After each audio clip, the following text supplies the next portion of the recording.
Here we are. It is Friday, December 8th, 2023. Another year has just about flown by. I hope everybody's getting ready for the holidays, getting your Christmas stuff out. It snowed here this week. Couldn't believe it. Woke up the other morning. There were about 3 inches of snow on the ground here on the ocean. And I guess in New Hampshire, in that area, they've gotten a lot more snow. We had some friends up at the house over the weekend. I guess they got 4 or 5 inches of snow up there. So winter is definitely here. The temperature today is around 25 degrees, a little chilly. But we go on. We go on, and it's been a busy week. As many of you know, we posted a video the other day on a sale that's coming up down in Florida, which I hope all of you avoid. I noticed a comment on there that somebody apparently is a true believer, and he claims to have left 20 bids at that sale down in Florida. So a fool and his money shall soon be parted. Now, on to a couple of things. One of the things I wanted to bring up, because I've had a few inquiries this week about this vase. It's being sold. It's on eBay. It closes in a couple of days. It closes in 3 days on Monday. It's this big Femi rose vase with the Femi June upper section and so forth. All right. And I don't think the seller is being dishonest with this. I think he really does think it's a 19th century vase. And it illustrates just how good the reproductions are these days. And in my opinion, this is a total reproduction. And I'm going to pull up a couple of images. This is going to be a little class to help folks see the differences between the copies and the originals. And we're going to focus on the enamels, and I'm going to show several examples that I plucked out that had good photos that we could work with that were at Bonham's and Christie's. And it's very important to be able to look at these pieces objectively so you can spot a reproduction.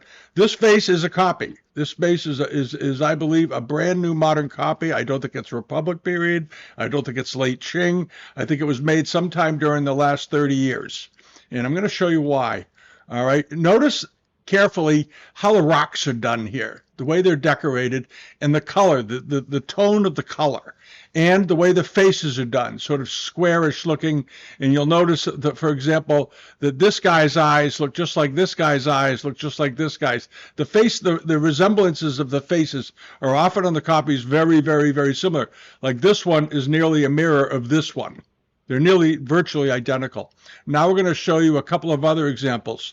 Okay, this is I want you to, on this one, I'm doing it just to show the rocks. Notice how the rocks are decorated and the color, the light turquoisey blue all the way to a darker blue in the enamels, and the way the multiple hundreds of little fine brush strokes outlining the edges of the rocks. And the way they're done. And this is the traditional way they did them on good porcelains during the 18th and the 19th century, right through the middle of the 19th century. They were still doing these in this style. And notice the delicateness of which the faces are done. And they're much more oval looking, more egg-shaped than the square heads that you see on the copies. All right. The next thing I want to share is this is the one. There we go. This is another one, again, to show the rocks and the colors. Now, this is a very, very beautiful vase, great, spectacular coloring. But notice the way the faces are done. They're slightly shaded, very oval in their shapes. And then, again, go back to the rocks. All these little multiple lines, lots and lots and lots of overlaying lines, very crisp colors, very clear colors.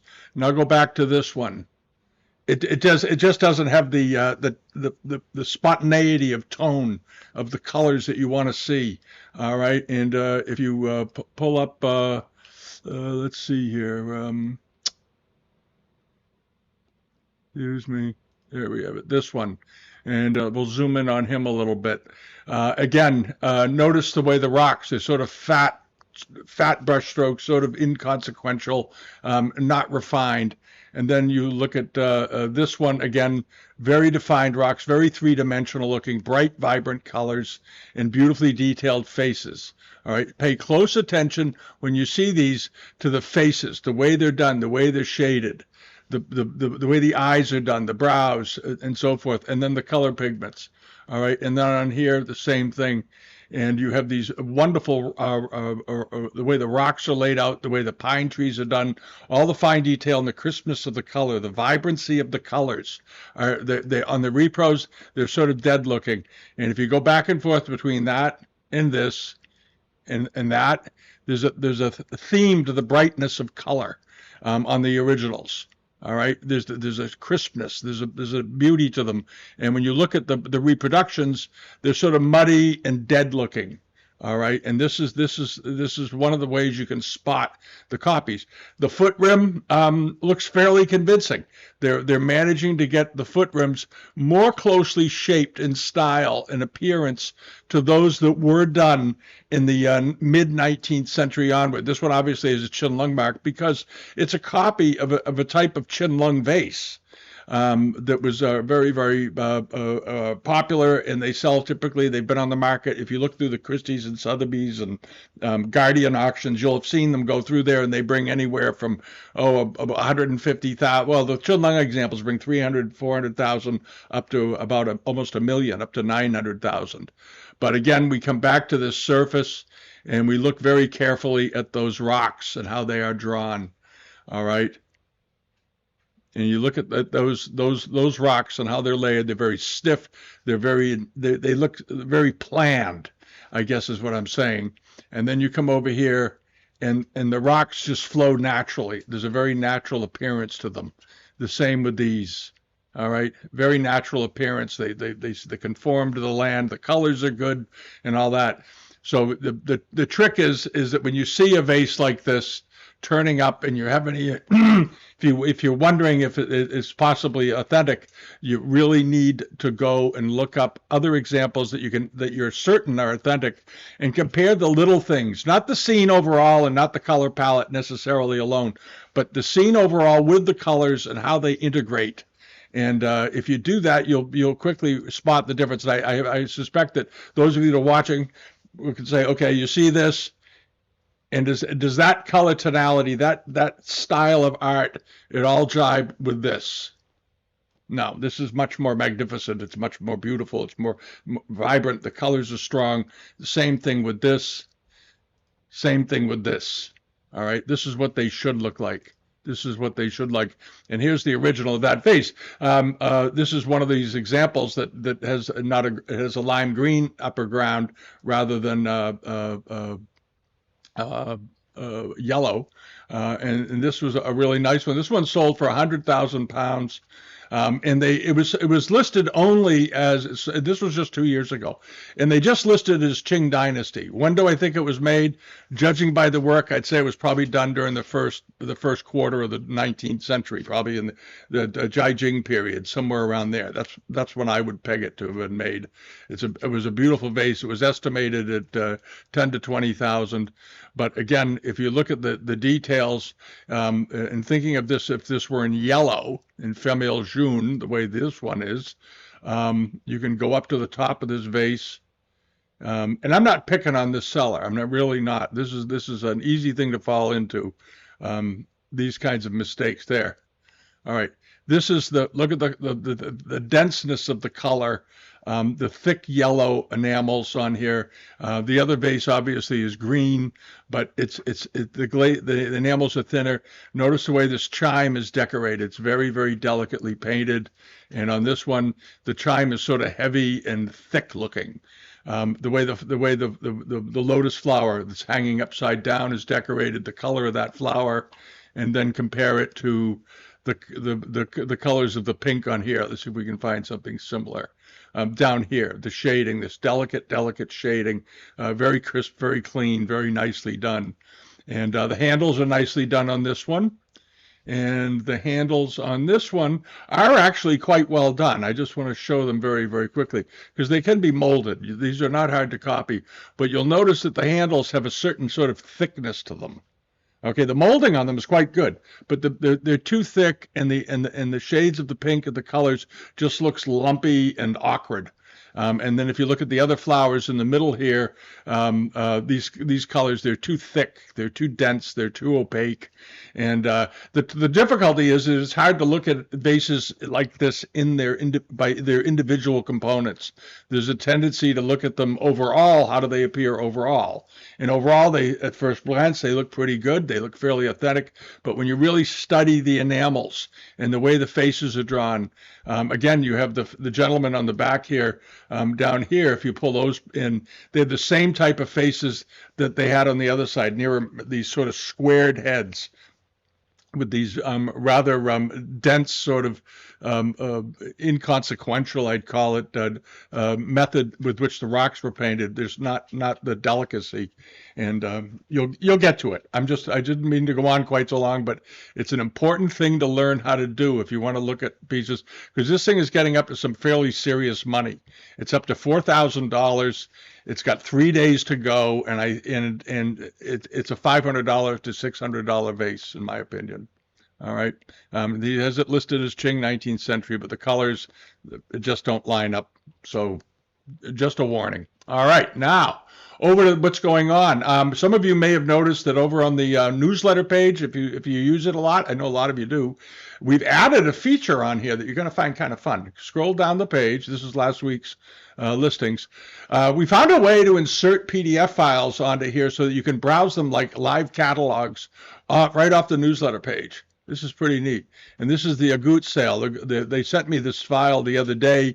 They have a sale coming up on the 14th, the same day as the Marco Polo sale. And it's funny because I thought there wouldn't be that many sales in December. Usually there aren't. And for some reason, Adams is having an auction. Aguttes is having an auction. I don't know if they're cleaning out the closets or they all have to settle stuff by the end of the year to satisfy your attorneys who are handling estates. I don't know what it is. And Marco Polo's got one. Along with Finate in Italy. We talked about that last week. It's a nice looking sale, and the whole catalog is in here. If you scroll down, you can just go right through it. Lots of all the stuff, the coral and all that business. And Aguttes has one as well. And it's a nice looking sale, and we're going to take a look at a couple of things in the Aguttes sale, give you some idea, and then we'll get on to some other things. All right, this is the Aguttes sale, all right, on their website.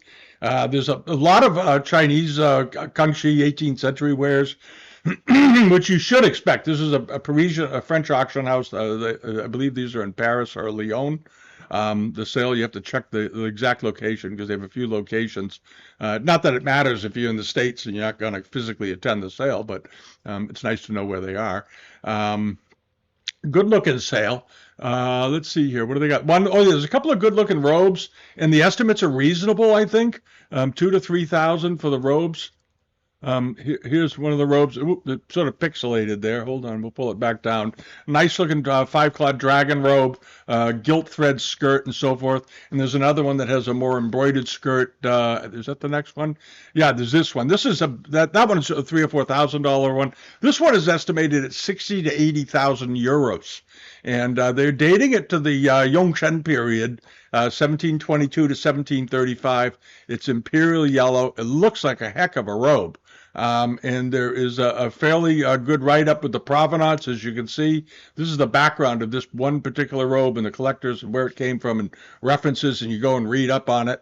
And let's see if we can pull it in this way with that. Unfortunately, their pictures aren't particularly high resolution, so you can't blow them up too much.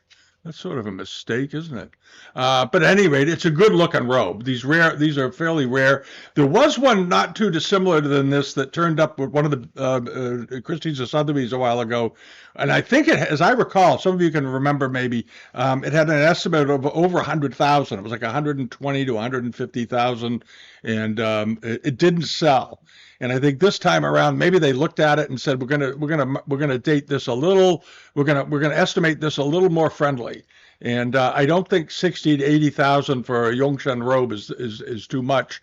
The quality of the embroidery at the bottom is absolutely dazzling. The way the waves are done and the way the sort of the rainbow bands there come up and meet it and so forth. Very, very pretty, beautiful robe. All right, now moseying along, there's also this sort of an unusual kendi. This is a fairly rare form that you don't see all that often. It was done during the Ming Dynasty. Let's see here. How are they dating it? They're dating it as, what is that, 15th century, which is probably about 15th or late 16th century. It was acquired in Vietnam in the 1970s. Odd time to be collecting ceramics in Vietnam.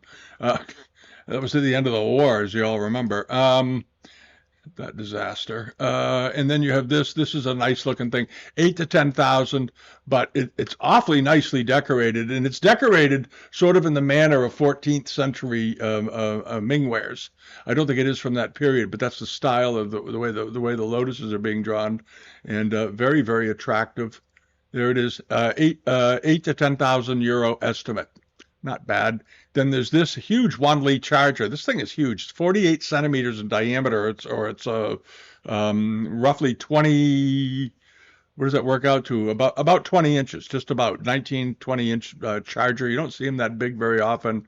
It looks like it's in pretty good shape with a couple of figures and an interior court scene with again those wonderful rocks out behind it and so forth. A very nice example. And these are the types of things that were exported. These particular Wan Li pieces, as you all know, were shipped to England as crackwares in considerable quantities, and they turn up. They're wonderful things to collect. And then there's this, a big transitional vase, 47 centimeters tall, or about 19 inches in height. And I think the estimate's reasonable, 10 to 15,000 euros, given what these pieces have been bringing lately. See if can we blow this thing up without, yeah. There we go. And it's a good looking example. It's got a little edge roughness around the top. I'd ask about that. Has that been ground down, or is that just fritting that got out of control? I can't really tell from the pictures they provided. Here's a picture of the bottom of it. It looks absolutely fine. That's what it should look like. And 10 to 15,000 euros for that. And then there's the big Kangxi bowl. This bowl is about about 13 inches in diameter. Big Femi-Vert bowl. It looks like it's in fairly good shape. These are always a bit banged up, though, because they got used. So you'll see, there's a couple of little chips out of it, but not a bad-looking bowl. Not a bad-looking bowl for one that size. They can get a little muddy if they get too big sometimes, I think. But that one's okay. And it's 6 to 8,000 euros. So do check that out, all right? Now, a couple of other things. Oh, yeah. Bukowski's just finished up. That's the part of the Bonhams organization. Now they just finished up a sale. We're going to get to the prices there in a second. But first, I want to talk about these. This is a pair of very nice cloud and bat pattern hat stands. These were at Stair Gallery. They were on the global member pages. I had a couple of people ask about them, and they thought the estimate they wondered if they were authentic because the estimate was so low. And they have a very unusual mark on the bottom, which is a made by mark rather than an imperial reign mark. They date to probably the mid-19th, second half of the 19th century, but they were beautifully done. Beautifully done. And a few people asked about them, and I said, expect them to bring 3 to 5,000. Forget the estimate. The estimate's going to be blown to bits. And lo and behold, they sold for 3,500 plus premium. It's just because I've seen enough of these sell that I always remember that's what they sell for. And there are the marks on the bottom here. And these are I looked them up in Davison. They weren't in there, but they're made by marks or made by a factory mark, by a kiln mark. Typically, from this period, it would be made in or made by a certain workshop as such. And there's the mark. All right. Now, they brought $3,500 for the pair. They were in wonderful condition, and they had a very, very low estimate. And that's always what happens. Estimates, as we've talked about in the estimate video, the estimates don't really mean much. People like to have them, but when it comes to the final price, they don't mean too terribly much. And this is the Bukowski sale that's taking place right now in Sweden. It's a pretty good looking sale, actually. They had some nice things. One of the things they had in the auction was this Jiajing Marken period a jar. Looked pretty good, estimated at 20 to 30,000 SEK, which is a very, very low estimate. That's you divide those numbers by 10. So it was estimated at 2 to 3,000 US, roughly. And it ended up selling for $44,000. So I guess the jury came in and thought it was okay. All right, there it is. And there's the mark on the bottom. The foot looked pretty good. And there's the mark. All right, and again, it's difficult. Bukowski's has a good record of selling very nice collections, very good Chinese art. and they have quite rather a skilled operation there. You'll find their stuff in price results all the time, and they also have a hard time sometimes dating these pieces they think might be later Qing, that sort of thing. This one they called it mark and period, but didn't give it an enormous estimate for some reason. I'm not sure why, but they do the best they can. It's got some restoration to the rim. Maybe that's what held the estimate down, but it didn't seem to bother anybody. All right, and the rest of the sale so far, from what I've seen, has done quite well. The bronzes did well. Some of the paintings did quite well. One of these little these trick cups that we've seen a few of. There's one that just sold on eBay. This one sold for about $1,400 plus the buyer's premium. I've always liked these; are always fun to look at, and it brought $1,400 plus the premium, or what does that work out to? Roughly $1,800 for the cup. And the one on eBay brought about a third of that because it wasn't quite as elaborate. This one had a very nice. They made many of them in many patterns. This is a very fancy one. This is a really good one because they got the interface with the guy inside of it and so forth, and just wonderful curiosities. And what else is in this sale? I think that about covers it. But if you want to take a look, check out Bukowski's. They have a good reputation and they're nice people. And they hold sales. I think they have Asian sales probably 4 times a year. And in general, they do pretty well. We'll try to keep an eye on them. All right. I thought I was signed up for their email list, and for some reason, I don't know what happened. I got knocked off of it, so I've re-signed up. As a matter of fact, this morning. All right, now other things that sold. This was a Japanese Meiji period cloisonné. This is a really beautiful piece of cloisonné, and it was at the Artemis Gallery in Louisville, Colorado. And this was a big piece of cloisonné, very, very robust, and very finely done, nice colors. It looked like it was in very good condition. You can see how big it was by the cup. It measured, what was the size of this thing? 17 inches, 18 and a half inches tall, 17 inches wide. That was a big pot. And it went for $1,700 plus the premium. It had a $1,500 to $2,000 estimate. So it ended up with the buyer's premium selling for about $2,400, which I think is perfectly fine. That's a nice piece of cloisonné. It's a beautiful example. And this just shows you the really amazing work they were doing during the Meiji period. That's a very, very fine one with good colors. And it looked like it's been well kept for a long time. All right. Now, the other thing I wanted to mention was, as I've said a bunch of times, when you're off season, especially Thanksgiving to Christmas, prices can get a little bit soft. And this was the sale down at the Westport Auction House. We had them on the global pages and available. You can see them also if you're a Patreon subscriber. Just go links into the global member pages. This platter went for $50, and this was a pretty big platter. It was 20 inches in diameter. That's a beast. And it's a very fine one, late 18th, early 19th century, nicely done landscape scene. I love the way they did the rocks and this little adorable house up on the hilltop, and then a balustrade with a garden down below, and then a little pavilion for the owner, and then little cottages and so forth. Maybe a scholar's studio over here. Very charming scene. And these little boats, they almost look like Venetian gondolas down here in the foreground. But nicely done, nicely decorated, multiple borders. The only thing wrong with it had a minute chip down here in the corner, and it had a small hairline. That was it. But for $50, that was a great buy. That was a really, really great buy. But again, you have a lack of people are not paying attention in December. And I'm going to keep saying it. There's a bunch of stuff on eBay right now. If you want to try to find yourself a good buy, just go through and leave a bunch of bids. And you run a pretty good chance of getting something way below what you're going to pay probably, what you would have paid last summer or you're going to pay in a few months from now on things. So it's a good time to do a little collection building. All right. Never stop building.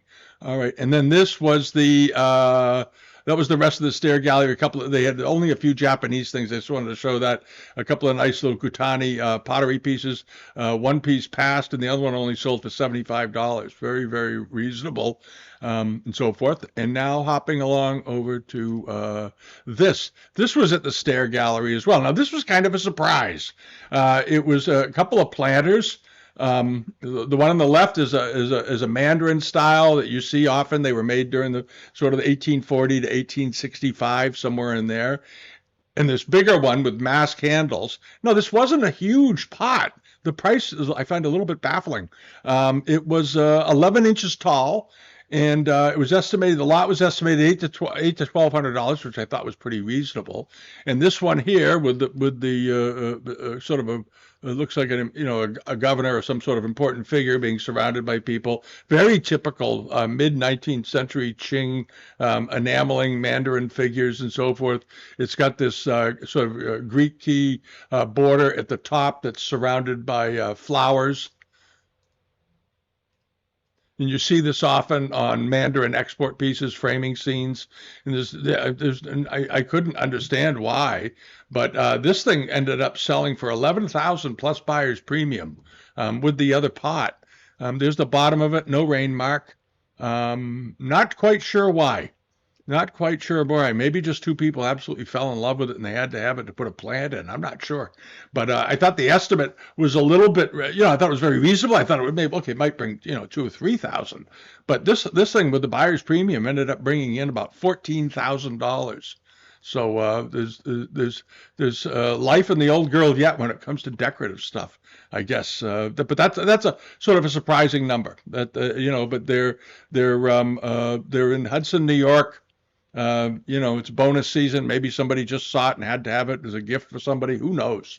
But those kinds of things happen. All right, now over to eBay. What happened this week? This was that other little trick cup, but as I said, it was a simpler one than the one we just looked at. That was at Bukowski's. But people love these things, and he's sort of interesting because he's big proportionally to the cup. Usually they're a little lower, and this one sold for $865 instead of $1,800. But the exterior figures on it were rather nicely done, and I think that probably helped it. But still, they're estimating it was Tongxi period. I'm not so sure. To me, it looks a little later than that, but that's their opinion, I guess. And it's hand grenades half the time. Let's be honest here. Okay, 1840 to 1860. Does it really matter that much? No, it doesn't.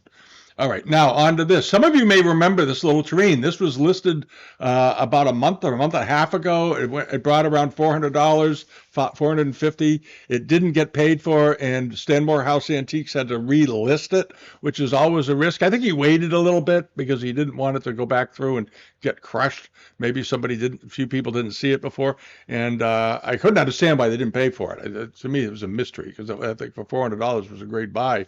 And this time around, it did even better. It went for $500, which is fine. It's still a nice thing. Back when it originally sold, I think we commented and said, yeah, if it brought $600 or $700, that's fine. It's an unusual one, and it's got this coronet handle on the top, which I think is kind of fun. You still see them that often, that's all. But the decoration is nice. It's a late 18th to early 19th century example. And then this was again another example of paying of things going for very little during a holiday. This is an 18th century plate, nicely done, about 9 inches in diameter, good quality decoration. It's just got a hairline and a little nick out of the rim somewhere, I think, or a chip or a frit on the back or something, but nothing terrible. If you're a collector and you've got a modest budget, everybody should be able to collect. I think that, I'm glad to see things like this happen. I mean, the seller sure is, and he probably wishes it brought $150 because it's what it would often can bring that much. But at the same time, it's a way for people that, if you're not, if you got kids and you're doing other things and you got bills, it's nice to be able to collect as a hobby. And here's a wonderful example that somebody picked up for $30. Nice looking 18th century dish. Just a bargain. That was a great buy, and it's going to be on somebody's wall or on somebody's shelf. Nice looking thing. But then you have things that also do well, like this really nice Raoshen Zhen Kang plate, as they're called, and it's the Western Chamber romance story. It's illustrated. It's a very famous one. There's a mark on the back that's related to this story that you find on these examples. This was a nice one. Beautifully decorated. There's a little bit of a story on the back here that somebody wrote on here, and they paid looks like 316 pounds some time ago, because that's a pretty worn out old thing.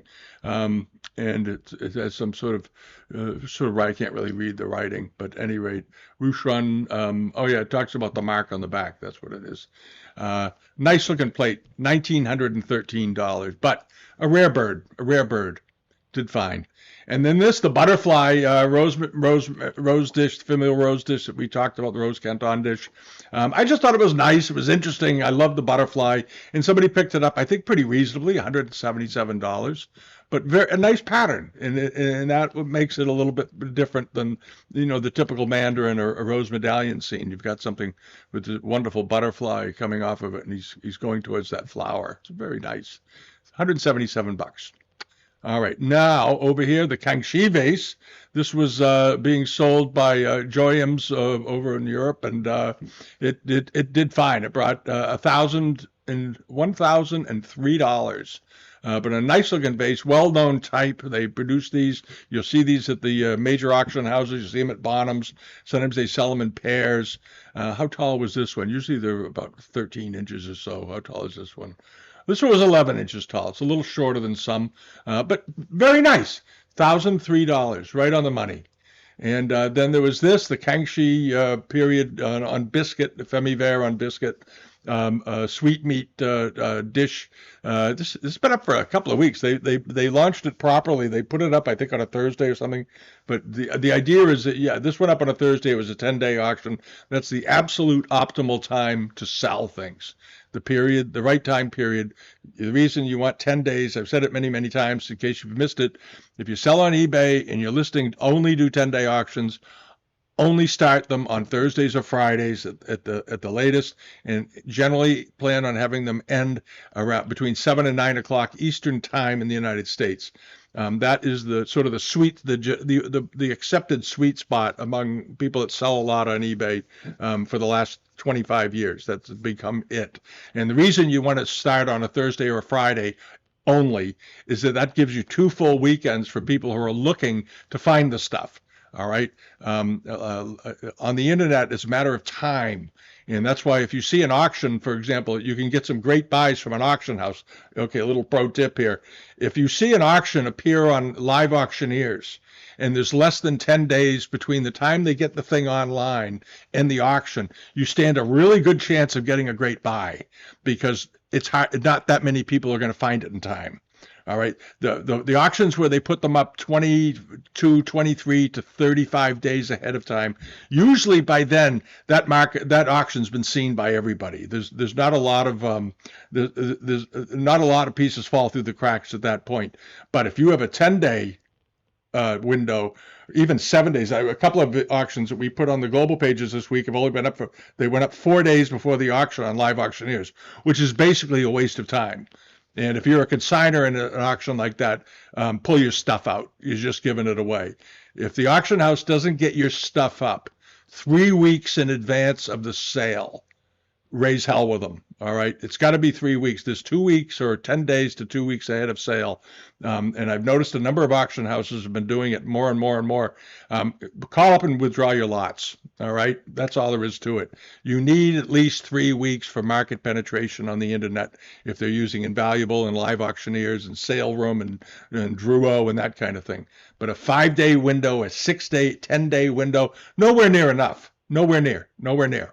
And they're doing a bad job if that's the case. Those are just my thoughts on it.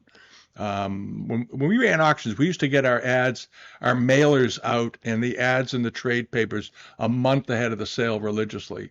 And if we couldn't do it and have it on the date we wanted, we'd postpone the sale. And in the end, they always did better. All right, now over to this. You'll notice on that issue, if you look at some of the local auctioneers like here in Boston, like Carl Nordblum and those guys, the old pros that have been around forever, they always get up 3-4 weeks ahead of sale, always. All right, because they want to get as much as they can, because that's how they make their living, and that's how their customers remain satisfied. So, what the heck is that? Look at that little. I don't want to read that story. Close that window. There we go. It's strange. All right, now I've had my little rant. Let's get back over to some results. We did that. I think that was a pretty good buy, by the way. $145 145 pounds with 182 dollars US. It's authentic. The corners were all chipped out on it, and I love the horse in the middle. Love that horse. All right, and it was probably, how big was this? Some of these can be very big. 11, 4 by 4 inches roughly. Okay, that's a good size one. I've seen them bigger. I saw one in a house in Ipswich, Massachusetts a few years ago. They had an amazing Chinese collection. It was a Boston family. They lived out near the Crane Mansion. And they had a Kangxi Femiver sweetmeat set. In each section was about, I'm going to say 9 inches in width, 9 or 10 inches. It was a huge sweetmeat set. It was exceptional. And of course, they kept it. Anyway, I wanted to buy it. And then over here, you have this sort of Kakyeamon pattern Kangxi export plate. This is a well-known type. Typically, they're thought of as being Kangxi period.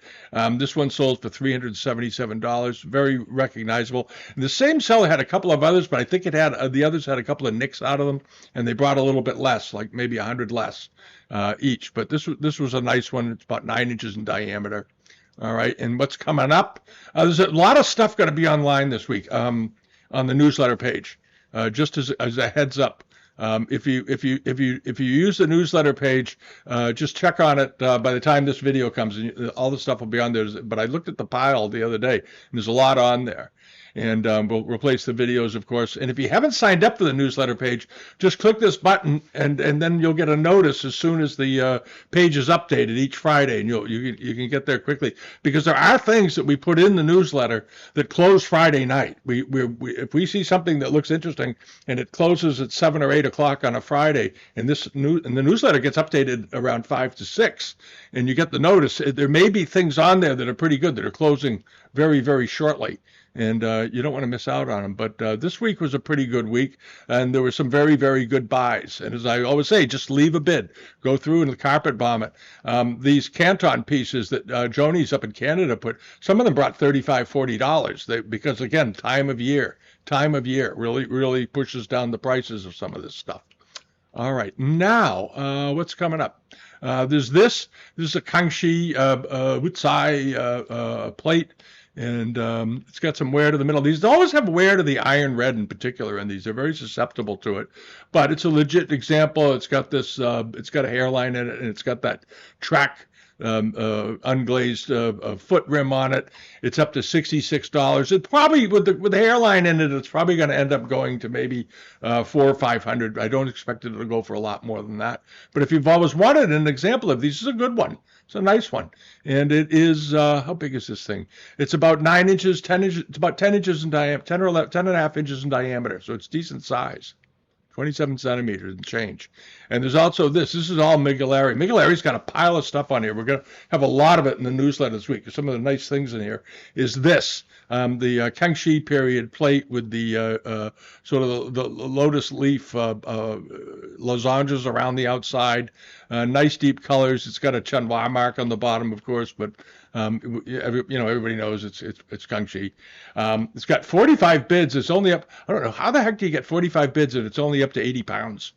Somebody must be doing incremental bidding. If you do that, don't do that. It's not good. It's not when you have it. I noticed there are people, they go to bid for something and it's at, let's say the item is at $100 and he's the top bidder. Well, they don't know what his top bid is. So they put in 102, 104, 106, 108, 110, and you do these little incremental bids. Don't do that. Because what you're doing is you're drawing attention to the piece, and you're drawing attention to Google's, to eBay's algorithm to promote it because it's getting all these bids. You're shooting yourself in the foot. If you see something that's at 100 and you think ultimately it's worth 200, put 200 on it. Just one bid. Knock the underbidder out of the box with one bid, and then if somebody comes along and tries to chip away at it, they're going to give up because they're realizing that it's much higher than just one or two increments above. Don't leave something don't bid on something and leave it one increment higher than the last highest bidder. You will not get the lot. I can pretty much guarantee it 90% of the time. Leave a good strong bid. Be brave. Be brave, be brave. Okay, now over to this. He also's got up a nice pair of Femijoon gilt and white enamel dragon moon flasks, turquoise ground. We see these all the time. They're very nice, though. They're very decorative. People love them. Interior designers love these things. They are about 9 inches tall, 10 inches tall, 26 centimeters. And right now they're at $414. They close on Sunday at 12:24 p.m. U.S. time, I guess, and they should get up to 900 to 1,200 anyway, and they could go for more because they're yellow and people love yellow. All right, but assume they're going to bring $1,000, $1,200 for the pair minimum. This is closing in a couple of days on Sunday. Nice little Ming bowl with a sort of animated chimera on it. Here's a picture of the bottom. He's got it dating it as transitional period. And I think he might be right. If you have the Butler book, go through it and look it up. You probably could find something very, very similar. This pattern drawn in this style on there. It's only up to $65. It should bring 300 or 400. It's a nice looking thing. And then this, just a reminder, Juice 1499 Chamberlain Antiques. My friend Josh, he has a bunch of stuff up, and I put this up just as a reminder because he had sold this before, and it brought like $1,500 or something, and for some reason the guy didn't pay for it. I have no idea why. I thought it was a great buy. It has wonderful beads and silks running off of it. And this is fairly significant in size, as I recall. It is 36 centimeters long. It's a yard tall and about 5 or 6 inches in diameter. It's quite a striking thing. I think it's wonderful. If you get it, put it in a nice shadow box, a long shadow box frame to protect the silk. But it's a very attractive thing and wonderfully carved. I have no idea why the guy didn't pay for it. None at all. Yeah, I thought 1,500 was reasonable. But at any rate, he's got a bunch of other things up, some Japanese things, some Chinese things as always. He gets good things. And check it out. It'll all be on the newsletter page by the end of today. By the time you see this video, it'll all be there. All right? So thanks for watching. Have a wonderful weekend, everybody. If you haven't got your Christmas shopping yet, get to it.